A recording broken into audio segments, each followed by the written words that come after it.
Você acha mesmo de verdade que Donald Trump e Marco Rubio estão extremamente preocupadíssimos com certas horcrins que existem no Brasil? Não, eles não estão preocupados, eles não estão preocupados nem com o próprio quintal da casa deles. Eu quero falar aqui com vocês sobre uma questão muito séria, sobre o chamado apocalipse zumbi e sobre a realidade chocante de algumas ruas dos Estados Unidos.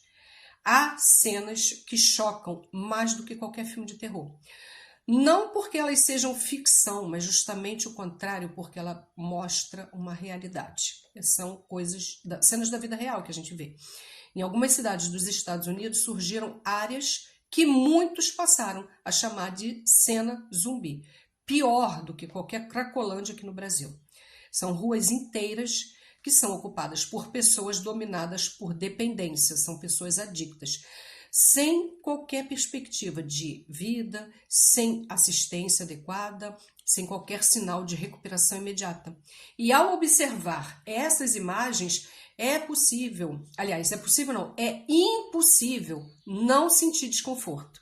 São homens, mulheres que elas vagam por calçadas em estado de vulnerabilidade, muitas vezes incapazes de manter o próprio corpo em pé, de manter a própria consciência e de realizar uma tarefa básica, uma tarefa simples, um movimento simples. Eles não são mais capazes de fazer isso. São seres humanos que foram reduzidos à condição que revela uma crise social, econômica e de saúde pública. São coisas horríveis. Essas cenas não representam apenas o fracasso individual, né? Aquela pessoa ali que está sofrendo ali com a dependência. Ela expõe falhas coletivas de uma sociedade que, apesar da sua riqueza, né, desenvolvimento tecnológico, não conseguiu impedir que milhares de pessoas fossem abandonadas à própria sorte. Durante décadas, o mundo enxergou os Estados Unidos como símbolo de prosperidade, oportunidade, sucesso. É a terra das oportunidades, a terra da liberdade. Não é. Não é. Essas imagens dessas regiões, elas levantam uma pergunta inevitável. O que adianta progresso econômico quando uma parcela da população é deixada para trás em níveis tão extremos de degradação humana? O que adianta? O que assusta não é apenas a presença, né, das substâncias que estão ali. O que assusta é a normalização do sofrimento. É ver pessoas vivendo em condições que lembram cenário pós-apocalíptico, enquanto a sociedade se acostuma a passar por elas sem qualquer reação. Quando a degradação humana se torna paisagem, algo muito grave está acontecendo. Talvez o verdadeiro apocalipse zumbi não seja aquele retratado no cinema. Talvez ele não envolva ali um morto-vivo que está perseguindo um sobrevivente, aquela coisa de Walking Dead. Talvez ele seja muito mais silencioso e perturbador. Uma realidade em que seres humanos continuam vivos, mas perdem gradualmente sua autonomia, a sua dignidade e a sua esperança. As chamadas zonas zumbis são um alerta para o mundo inteiro. Elas mostram que pode acontecer, o que pode acontecer quando um problema social complexo são ignorados ali por tempo indeterminado.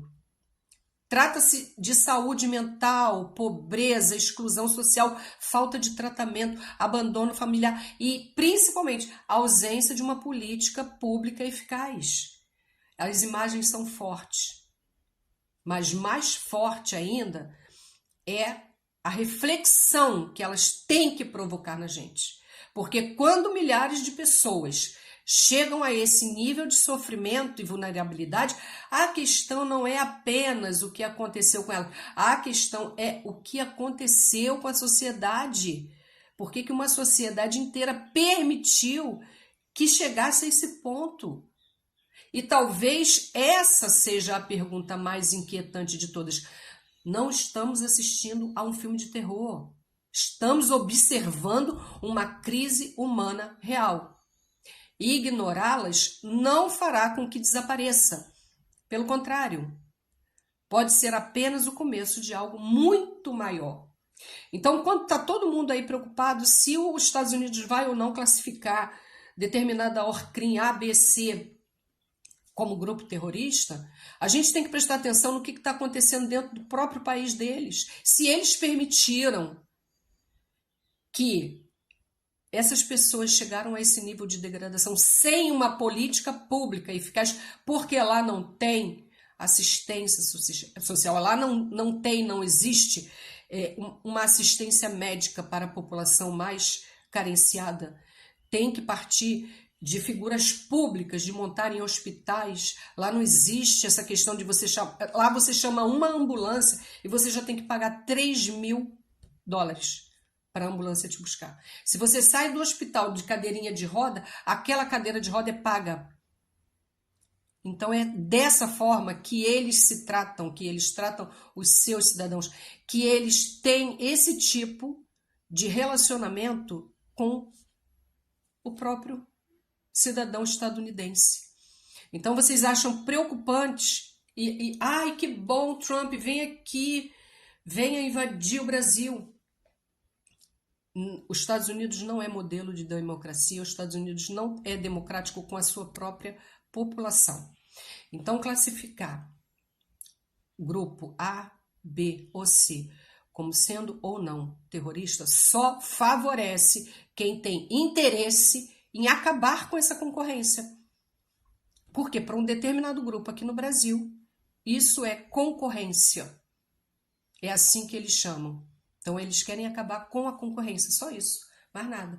Vai ser classificado grupo terrorista todas as organizações, inclusive a milícia, na Zona Oeste do Rio de Janeiro, que vai parar de acharcar cidadão e comerciantes, cobrando dinheiro que eles chamam de segurança. É isso tem que acabar. Isso já deveria ter sido interrompido lá nos anos 80, quando Marcelo Freixo pediu uma CPI da milícia. Os únicos que foram contra, que votaram contra, foi Flávio Bolsonaro e Chiquinho Brasão.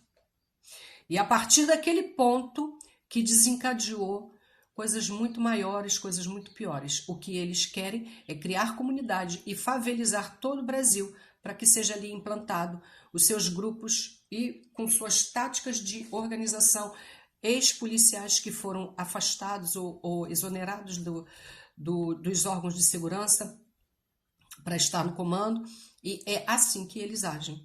Eles querem, com essa ação, acabar com a concorrência. E a gente tem que prestar muita atenção, tem que ser responsável e tem que pensar muito bem em quem vai votar. É não votar em empresário, não votar em pastor, não votar em quem quer levar uma pecha aí de sargento fulano de tal, delegado não sei o quê. Político não tem que ser levantar bandeira ideológica, nem de religião, nem de militarização, não tem que ser assim. Então a gente tem que votar com consciência e com responsabilidade. Porque no momento que é para votar aumento para eles, 20 minutos. Agora, no momento que tem que votar um único dia para beneficiar a população, aí eles fazem birra, eles fazem gritariazinha, eles fazem chacota, e eles vêm para a internet para chamar o trabalhador que quer um dia de descanso de todos aqueles adjetivos, todos aqueles xingamentos que Júlia Zanata fez. Comecei falando de zumbi, terminei com Júlia Zanata, que poético, né? Eu espero que vocês fiquem bem e aquele abraço.